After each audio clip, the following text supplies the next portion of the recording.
जगाला आदर्श घालून दिला याच्यातून. खरं आहे. आणि मुळातच म्हणतो उद्योगाला चालना हा या सरकारचा प्राधान्यक्रम राहिला आहे. त्यामुळे भारतामधला तुम्ही आता उल्लेख केला की व्यवसाय सुलभता आहे त्याचा पण जो आलेख आहे तो कायम चढता राहिला आहे. मग ती PLI योजना असेल किंवा नादारी आणि दिवाळखोरी संहिता किंवा खाजगी कंपन्यांसाठी क्षेत्र खुली असोत किंवा FDI या सगळ्या धोरणांमुळे आणि हे जे धोरणात्मक निर्णय आहेत त्याच्यामुळे जगभरामध्ये गुंतवणुकीसाठी एक विश्वासार्ह स्थान भारताचं म्हणून एक पुढे येतं आहे.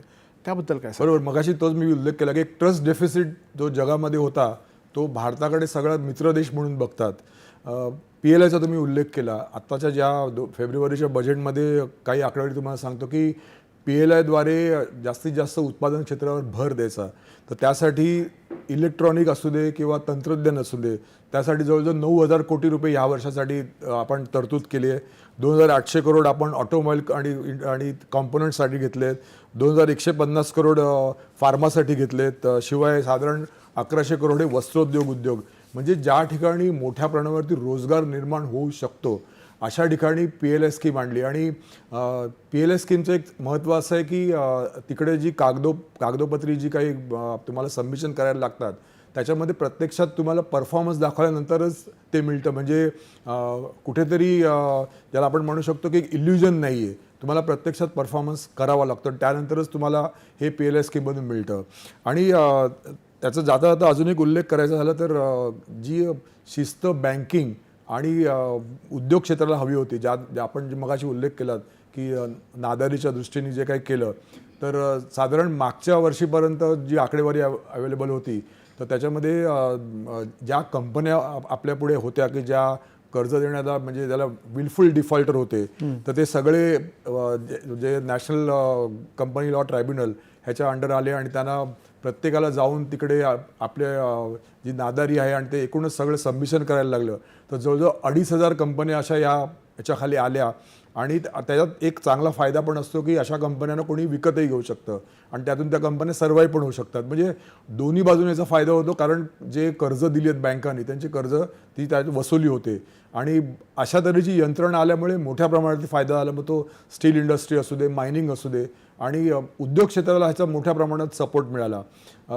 त्याच अनुषंगाने जर आपण उल्लेख केला की मुद्रा लोन तर मुद्रा लोनमध्ये भारताने एक मोठ्या प्रमाणावरती मुसंडी मारली. आत्ता जर आपण जर मुद्रा लोनचा विचार केला तर जवळजवळ योगेशजी 20 लाखापर्यंतचं कर्ज हे आपल्याला तारणाशिवाय मिळू शकतं. म्हणजे एक खूपच मोठी गोष्ट आहे की आपण 20 लाखापर्यंत कर्ज. असं वाटतं ना की फायनान्शियल इन्क्लुजन हा एक फक्त शब्द होता पण तो प्रत्यक्ष जगताना भारतीय आता पाहतायत. बरोबर.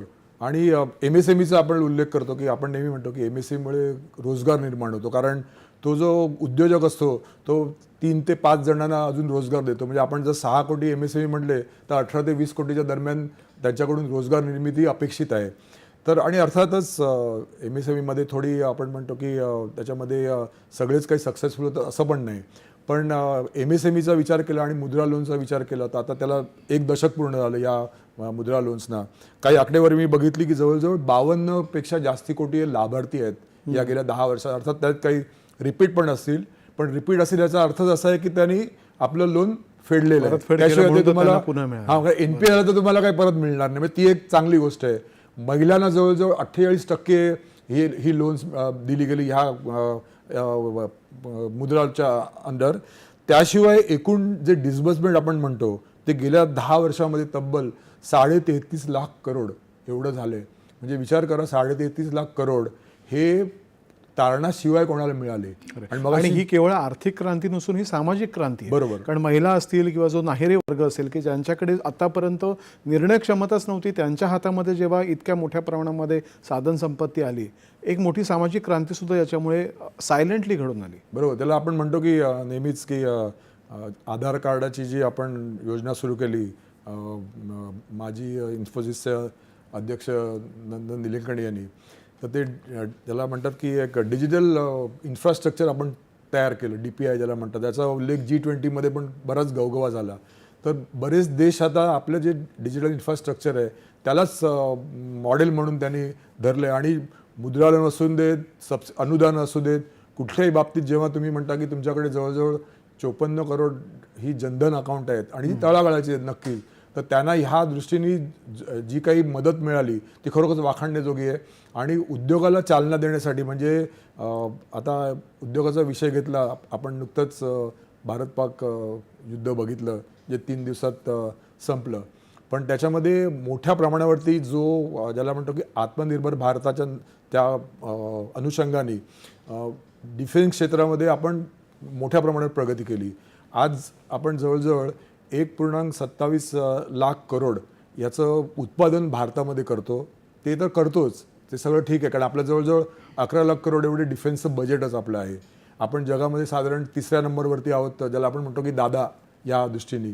परंतु याचा एक महत्त्वाचं म्हणजे जिथे आपण मोठ्या प्रमाणावरती आयात करत होतो सगळे डिफेन्सचे जे इक्विपमेंट, आपण चक्क निर्यातदार झालो. आता आपण 25,000 करोडची निर्यात केली मागच्या वर्षी. आणि आपले रक्षामंत्री राजनाथ सिंगजी यांनी काही महिन्यांपूर्वी असं भाकीत केलं होतं की आपण लवकरच 50,000 करोडला जाऊ 3 वर्षामध्ये.